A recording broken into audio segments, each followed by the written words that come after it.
ella lo vio salir de allí, ahora sabía la verdad y se decidió.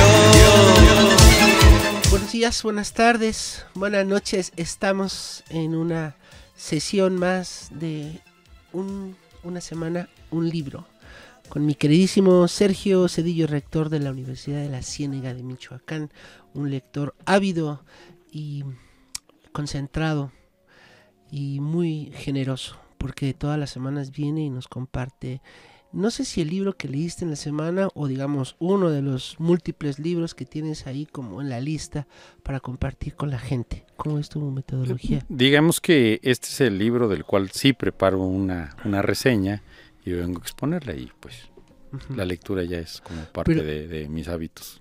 Pero déjame ser curioso, ¿son reseñas que haces semana a semana o digamos que las has hecho a lo largo de tu vida con respecto a cómo vas leyendo los libros? No, aquí todos los libros que he presentado son de publicación reciente y se van seleccionando cada semana.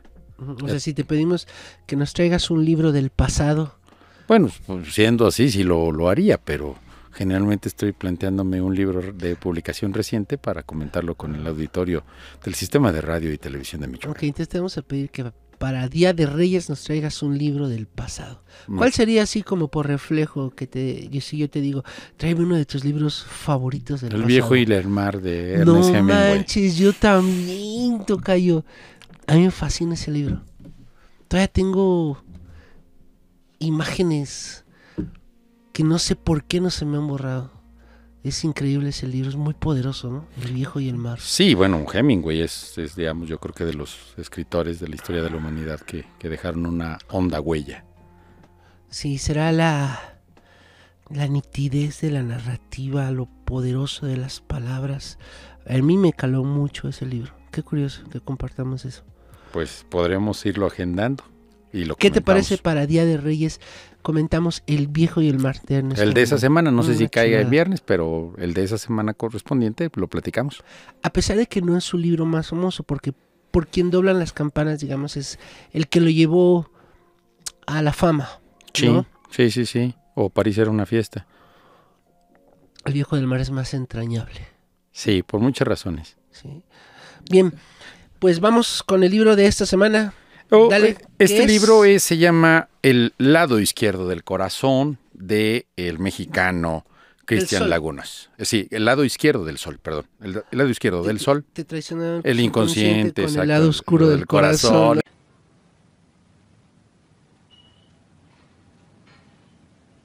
Es muy difícil. ¿Qué?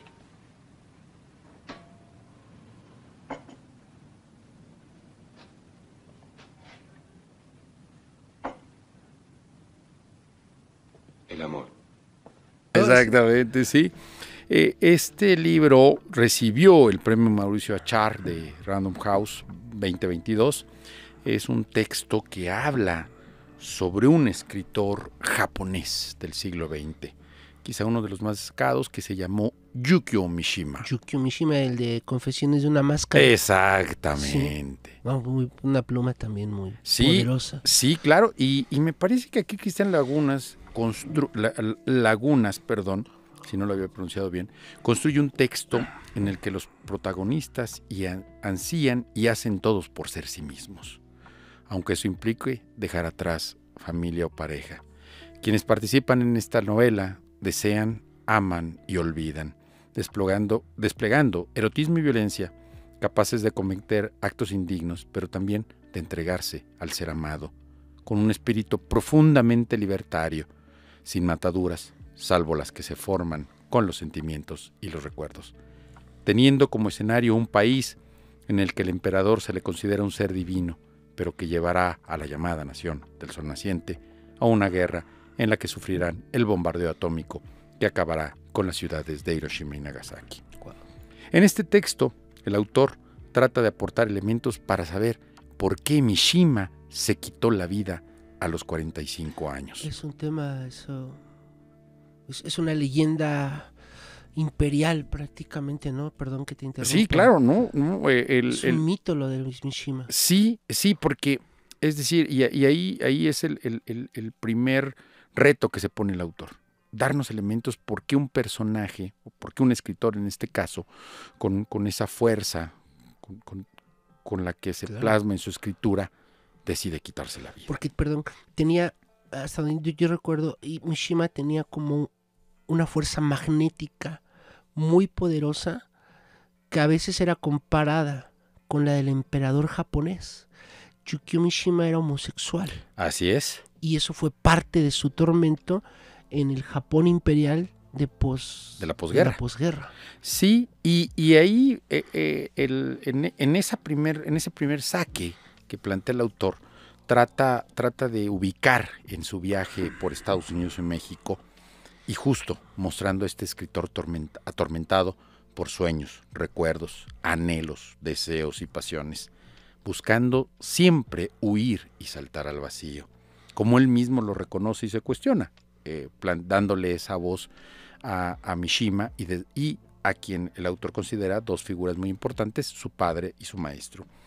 En este diálogo imaginario, el autor pone al padre y le dice a Mishima: a veces me pregunto si sueñas de más, Kimitake, si algo hice mal.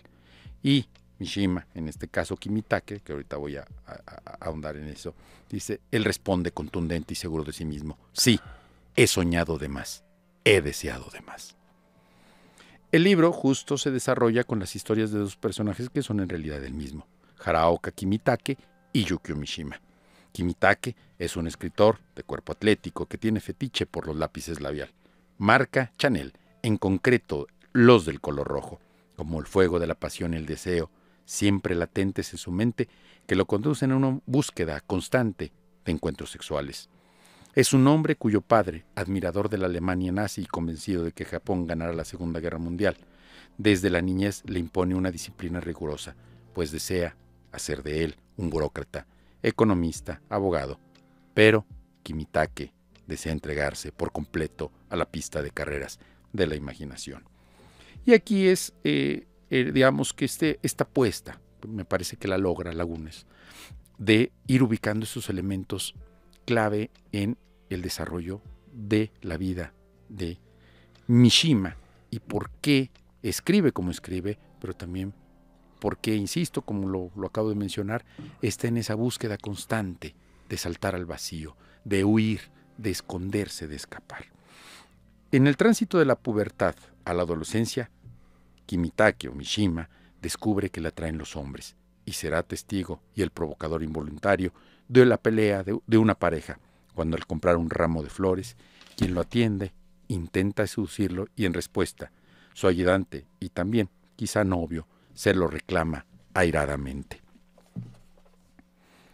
Pero cuando eso ocurre, una bofetada impacta contra el rostro del muchacho y para en seco su berrinche. Da la impresión, Kimitake se sujeta a los tallos del crisantemo.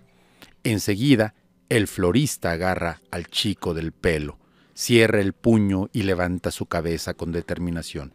Hideki adopta un gesto sumiso que bien conoce. Tú eres mío, dice el florista. ¿No lo entiendes? Hideki asiente con la boca abierta. Su cuerpo busca hincarse, pero el superior continúa sujetando a ese pelo con fuerza. Ni una palabra más. Quiero que te calles. Hideki hace una mueca infantil. Sí, Kosei. El florista lleva a su mano libre a las nalgas del muchacho y las aprieta. El muchacho suelta un gemido.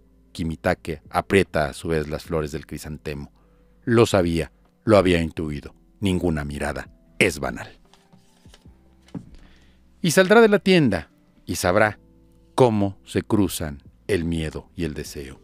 Pero también esta experiencia le servirá para escribir una carta en la que denunciará la relación entre un alumno y un profesor, lo cual es falso, pero no le importa, porque eso le abrirá el camino para ganar el primer lugar como alumno destacado y recibir su premio de las manos del propio emperador Hirohito. Kimitake será formado por Kawabata y Asanuri, un escritor más grande que él, que parece justo sacado de otra novela, de una novela del propio Mishima, que se llama El color prohibido. Pero para convertirse en alumno de Kawabata, Kimitake le envía sendas cartas para su futuro maestro, el cual nunca responde. En una de ellas le expone Kimitake, buscando convencerlo, que lo adopte como su alumno. Y le dice: quería preguntarle si usted también cree que las palabras son la mejor arma que tenemos frente a la realidad. Las palabras actúan como rifles, como bombas, y pueden matar. Los últimos tiempos no sé bien cómo usarlas. Me quedo a la mitad del relato y el final se me presenta como un campo vacío. Cuando eso ocurre, quisiera cortarme las manos o quemármelas. De nada sirve tenerlas si uno no puede llegar al final.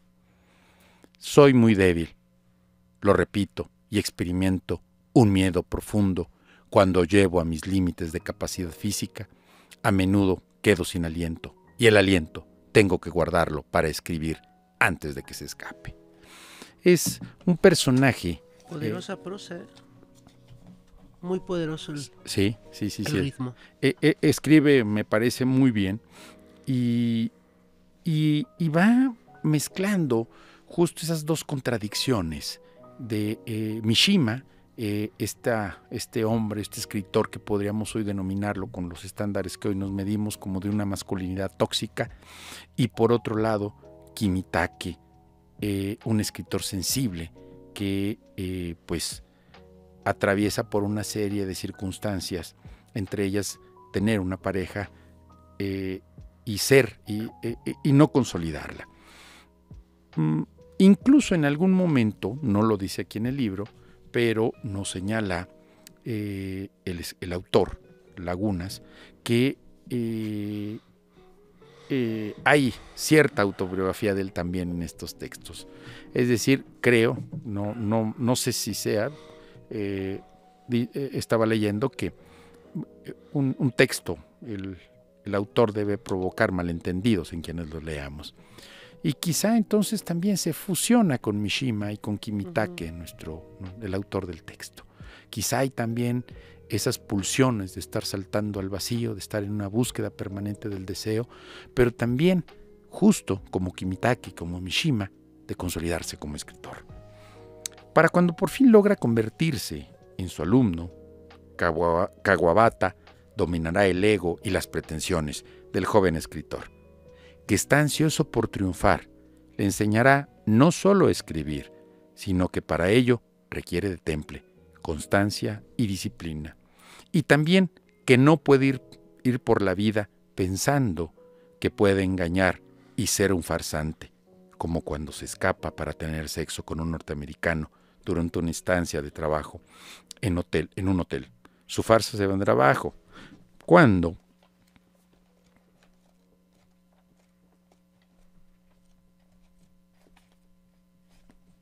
antes de marcharse por la noche, el recepcionista de manos finas le dice que alguien le ha dejado una nota. Le entrega un sobre. Yukio lo abre ansioso y mira el mensaje. Algunas palabras en tinta roja. Daniel, como se llama el norteamericano, dice que le escribirá. Dice que está listo para cuando regrese. ¿Quién te escribe?, pregunta Kawabata tomando las maletas. Yukio no se atreve a responder. En el tren, sentados frente a frente, el señor Kawabata lo mira con ánimo glacial.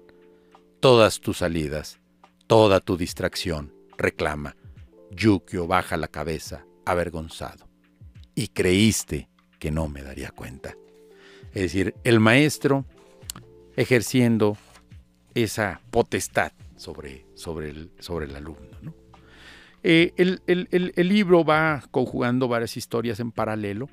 No tienen, en mi opinión, desperdicio. Todas las va uno disfrutando.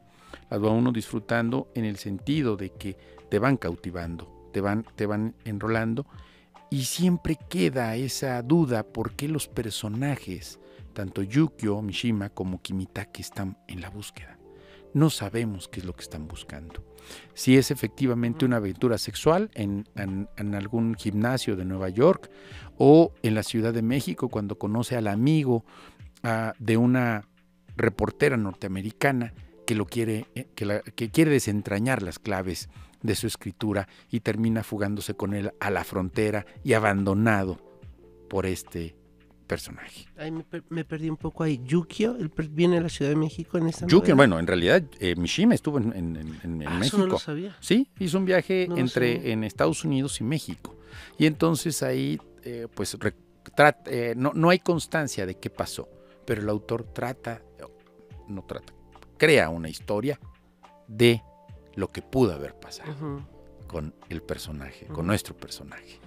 Entonces, experiencias míticas de los escritores en la Ciudad de México, ¿no? Como la de Burroughs. Ándale, Entonces, algo así. Aunque claro, aquí se trata de, hoy lo diríamos, una especie de metrosexual, un escritor metrosexual ajá. que está obsesionado con su físico, pero que en esa obsesión termina por vincularse con con el amigo de la reportera, que la reportera intenta por todos los medios y no lo logra desentrañar las claves de la escritura, insisto, de Yukio Mishima, o en este Ujú. caso lo describe como el nombre que le pone es Kimitake. Y se termina fugando en un coche hasta la frontera. Pero este personaje, que se llama Nelson, le demostrará que la libertad es el bien más preciado que podemos tener los seres humanos.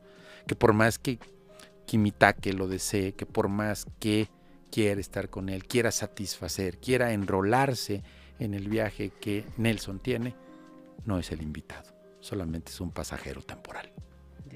Dices, la búsqueda, no sabemos qué es lo que buscan, pero están en la búsqueda. Eso es algo que se manifiesta claramente en el libro. Así, en realidad, pues, lo que pasa con todos nosotros, ¿no? Estamos buscando y como que muy bien no sabemos qué estamos buscando, pero sabemos que estamos buscando algo cuando podemos percibir cuál es como el sentido de lo que estamos caminando. En realidad, todos estamos en una búsqueda, ¿no? Y con figuras tutelares, que en este caso la figura tutelar es el padre, es el maestro Kawabata, y que incluso está presente aunque ya no tenga trato, como cuando conoce a un joven en Nueva York, quien lo invita a su casa y tras tener relaciones sexuales, Kimitake se separa del rubio y pregunta por el baño. Sale de la habitación y cierra la puerta, pero no va al baño. Va a recoger su ropa, a juntar cada prenda una por una, y entonces, por primera vez, nota que el departamento a donde lo llevó su aventura de esa noche está lleno de libros de pared a pared, algo en lo que quizá había reparado antes, pero ahora toma cuerpo y fuerza, lo hace suspirar. Kimitake se pregunta si el rubio que acaba de llenarlo es también escritor como él. Quizá ninguno de los dos tenga idea de quién es el otro, de lo que escribe. Se acerca desnudo a los estantes y mira entre lomo y lomo. Se pierde entre los nombres que desconoce hasta que la mirada se desvía por accidente o de forma inconsciente se clava en un nombre familiar y un libro que conoce bien. País de nieve, Yasunari Kawabata. Su maestro presente hasta en esos momentos tan íntimos. Este texto, desde luego, se centra en las, digamos, en las, no me gustaría ponerle una denominación exacta, pero sí en estos sentimientos que tiene Mishima, que tiene Kimitake, y no sé si el autor, pero sí coloca todas estas ideas, todos estos anhelos que pueden tener también las relaciones entre hombres que se sienten atraídos por otros hombres. No sé si denominar o ponerle la denominación de gay, de homosexual, pero sí son esos sentimientos que cruzan por aquellas personas, por aquellos hombres que sienten una atracción física de entrada, pero que también se expande hacia otros ámbitos. Y ahí y como irme enfilando hacia el cierre, me parece que el autor pone luz en la importancia en el diálogo y la palabra, no solamente en el deseo o en la atracción física, sino en eso que nos atrae de el diálogo, del intercambio de ideas, de opiniones, sea con otros, con las otras, el otro, la otra o uno mismo. Y para el caso en concreto, en las relaciones homosexuales, porque en una conversación puede que ocurra algo extraordinario y trascendente, puesto, y aquí cito al autor, hace falta una frase para medir la distancia entre un día cualquiera y un día que no lo es. La frase viene de tajo y corta el tallo de una flor, abre una puerta, transforma el mundo. Y quizá me hizo recordar una frase que escuché hace poco que dice: no somos nada, pero somos todo. Qué bonito. Qué bonito. Cristian Lagunes, El lado izquierdo del sol, editado por Random House, premio Mauricio Achar. Me parece que es uno de los escritores mexicanos que nos seguirá dando textos que se disfrutan desde el inicio hasta el final. ¿De dónde es Cristian Lagunes? Mexicano, no sé, ahorita vemos Lagunas, aquí. Lagunas, perdón. Del Estado de México. Ay, lo traes dedicado, ¿verdad? O sea, fuiste a la presentación del libro, ¿no? Recuerda que son mis esclos, Yo sé que tú claro. estás en contra, pero aquí fui anotando, ¿no? Las palabras que me parecían, ¿no? Erótica, violenta, cautivadora, envolvente. Se sumerge en la infancia y la juventud del autor, de la vida del hombre, ¿no? En fin. Qué bueno. Pues quiero agradecerte que sigas trayéndonos estas perlas que vas seleccionando tú en tu viaje literario. Y pues muchas gracias. La recomendación entonces queda ahí: Cristian Lagunas, El lado izquierdo del sol, por lo que nos acaba de platicar Sergio. Pues una novela que se antoja y que parece profunda, fascinante, cautivante, laberíntica y quizá muy vívida, ¿no? Por los temas que toca, que es un riesgo. O sea, yo recuerdo, si me permites la digresión, que adelante. cuando en el tema del cine, uno de los retos más complejos es retratar una película, escenificar una película que tenga solo unos pocos años. Es más difícil escenificar, no sé por qué, no entiendo muy bien, escenificar, ambientar una película en los años 70, 80, la década de los 90, que trasladarte al medioevo. Y no nos queda muy lejos lo que vivió Mishima, la posguerra no nos queda muy lejos. Aventurarse en ese salto ya per se implica una complejidad difícil para un escritor, porque a pesar de que ha pasado poco tiempo, por lo que ha avanzado el pensamiento, lo que ha avanzado la reflexión humana, parece que estamos dando un salto a la época arcaica, ¿no?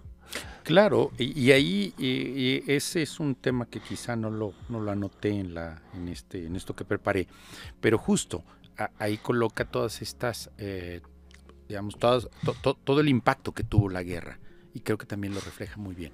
Y hay una parte del texto donde dice, bueno, ahora se utiliza muy fácil la palabra bombardeo, guerra, pero ustedes no saben lo que realmente eso implicó.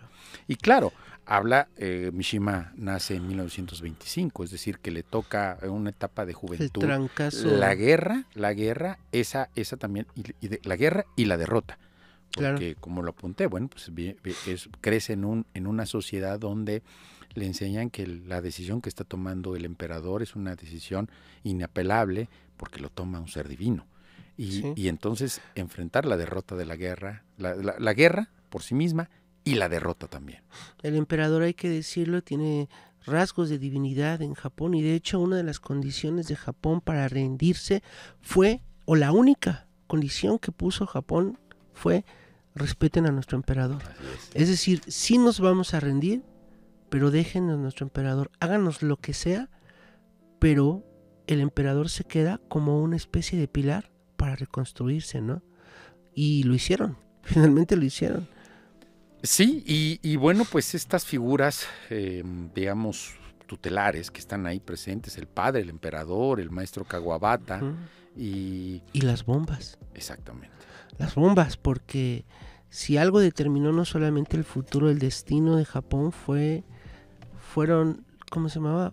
Little Boy y Fat Boy, esas dos bombas. Exacto. Que implosionaron en Nagasaki y Hiroshima, y que determinaron no solamente el después, el antes de Japón, sino de la humanidad entera. Fue un antes y un después de Hiroshima y Nagasaki. Y creo que también plantea esa angustia. Claro, es un libro. El mundo se va a acabar ahora sí. La angustia. Es decir, son personajes que viven en una angustia permanente. ¿Qué pasó aquí? Exacto. ¿Y qué es lo que va a pasar? Siempre está en esa tensión permanente y tensión además acicateada por el deseo. Ese deseo de hacer, de consumarlo, pero que se siente culpable. Que se siente culpable. Sí, termina sintiéndose culpable. Hay dos escenas muy, muy rápidas. Una, por su carácter, por su homosexualidad. En una parte, sí, y bueno, pues cuando conoce al norteamericano que Dan, que lo va a seguir, bueno, pues él tiene una pareja. Y le manda, después de su primer encuentro, recibe una carta donde le dice, voy a estar en tal hotel y te espero. Y le llega la carta. Y le dice a su pareja, voy a traer pan. Te acompaño. Y le dice, no, quédate, yo voy por el pan. O sea, en este mundo se pueden tirar bombas atómicas, pero no puede ser homosexual. Sí, o sea, y vive con esa tensión. Y se va al encuentro con Dan. Y pues al regresar encuentra las luces prendidas del departamento donde vive con Sukio, la pareja. Y piensa, ¿qué me dirá? Y Sukio no le dice nada. Fascinante. Pues, Tocayo, pues muchas gracias. El lado izquierdo del sol. El lado izquierdo del sol. El lado izquierdo del sol. Nos vemos la próxima semana. Vienes porque pues Navidad. Aquí tendremos algo. Deja ver qué me voy a llevar y lo leeré para compartirlo con el auditorio y agradecerle a todos pues esta oportunidad de comunicarme. No, desde luego a ti. Te lo agradecemos a ti. Muchas gracias. Gracias. Hasta luego. Adiós.